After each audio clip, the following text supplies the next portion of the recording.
हाय, मेरा नाम वंदना सक्सेना है। मैं एक लीडरशिप ट्रेनर, एक स्कूल की प्रिंसिपल और एक बहुत एक्सपीरियंस टीचर हूँ।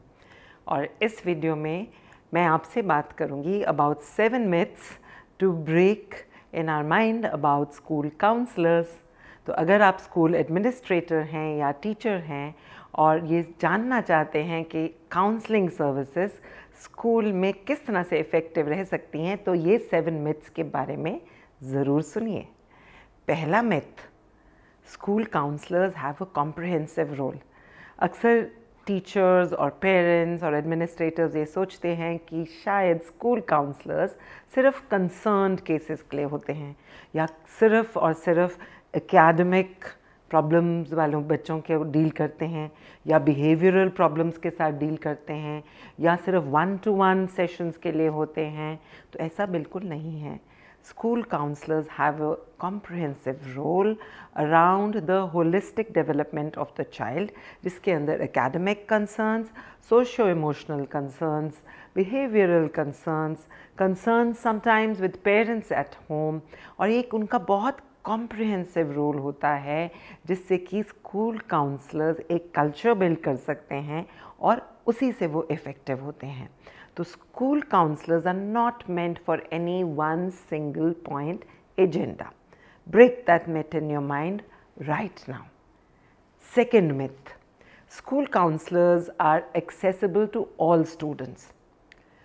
ये कभी कभी सोचा जाता है कि स्कूल काउंसलर बहुत बिजी हैं तो क्या ही उनको केस रेफर करना।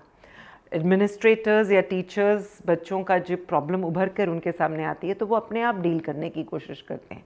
वो ठीक है, उसमें कोई गलती नहीं है, लेकिन एक पॉइंट आता है जहाँ पर professional guidance and support of the counsellor is needed. तो ये नहीं सोचना है कि school counsellors are not accessible to all children. वो बिज़ी हैं, हाँ बिज़ी हैं, लेकिन इतने बिज़ी नहीं हैं जिससे वो बच्चों की हर बच्चे की प्रॉब्लम को ना डील कर पाए ना या ना सोच पाएँ। तो रेफ़र करने में हमें बिल्कुल हेजिटेट नहीं करना है और हर बच्चे की ये राइट है। और अगर रिक्वायरमेंट है तो आप सपोर्ट सिस्टम बनकर रेफरेंस फॉर्म भरकर और जो सिस्टम आपके स्कूल में है काउंसलिंग फ्रेमवर्क का, उसको फॉलो करके ज़रूर रेफ़र कीजिए। Myth number 3, school counselors don't have a single approach to dealing with all students. They work from diverse approaches. अब आप देखिए ना, हाथ में 5 उंगलियां हैं तो कोई दो उंगलियां 5 में बराबर नहीं हैं।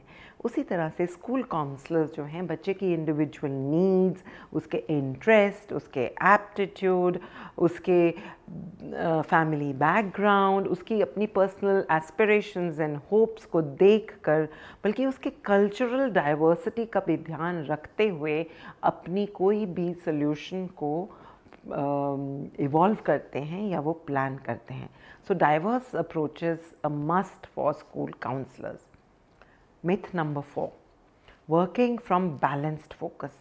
एक बैलेंस्ड अप्रोच होनी बहुत ज़रूरी है। मतलब कि ऐसा नहीं हो सकता कि हम बच्चे की होलिस्टिक डेवलपमेंट को किसी भी समय नज़रअंदाज कर सकें। मतलब बैलेंस को इस तरह से टिल्ट नहीं होने देते school counsellors, and they are, जिसे कहते हैं ना, एक विजन उनकी ऊपर से होती है बच्चे की डेवलपमेंट की तरफ।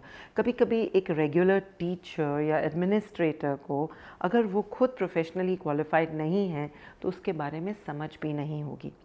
तो ध्यान रहे इस बात का कि हर वक्त सिर्फ एकेडमिक अप्रोच से बच्चे की गाड़ी नहीं चलती है।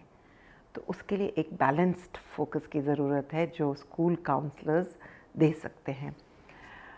मिथ नंबर 5, स्कूल काउंसलर्स जो होते हैं they always remain advocates for students.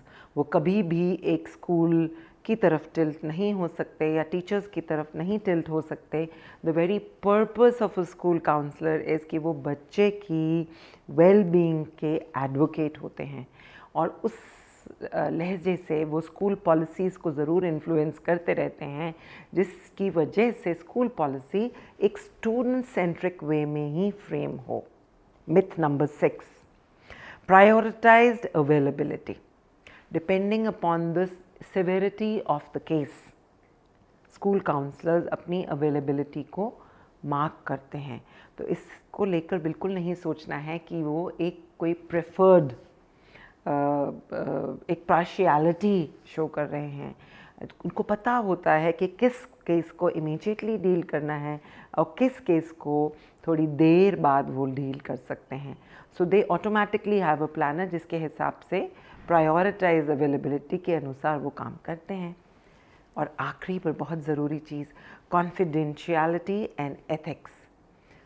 Confidentiality of the school counselor does not allow them to share ऐसी कुछ सेंसिटिव इन्फॉर्मेशन होती है जो वो बच्चे की किसी के साथ नहीं शेयर कर सकते, एंड उसके लिए उनको फोर्स नहीं करना चाहिए। इस चीज़ को एक्सेप्ट करके चलना चाहिए, एक ट्रस्ट के साथ काम करना चाहिए कि स्कूल काउंसलर जो चीज़ हमारे साथ नहीं शेयर कर रहे वो बच्चे के हित में है। तो एथिक्स स्कूल काउंसलर का ये कहता है कि बच्चे की ग्रोथ की तरफ ही उनको काम करना है, and they understand the effective and good and professional school counsellors, they understand कि कितनी इन्फॉर्मेशन को शेयर करने से बच्चों का फ़ायदा होगा। तो please understand and follow and break these 7 myths. अगर ये हमारे माइंड से हट जाएंगी तो एक काउंसलिंग का कल्चर हम स्कूल में बना सकते हैं, और वो काउंसलिंग कल्चर हमेशा और हमेशा एक टीम से बनता है। और जब वो टीम समझ जाएगी कि ये 7 प्रिंसिपल्स या मिथ्स एग्जिस्ट नहीं करते, तो टीम एक मजबूत होगी, एक रोबस्ट होगी और बच्चों की ओवरऑल वेल बीइंग और डेवलपमेंट पर काम होता रहेगा।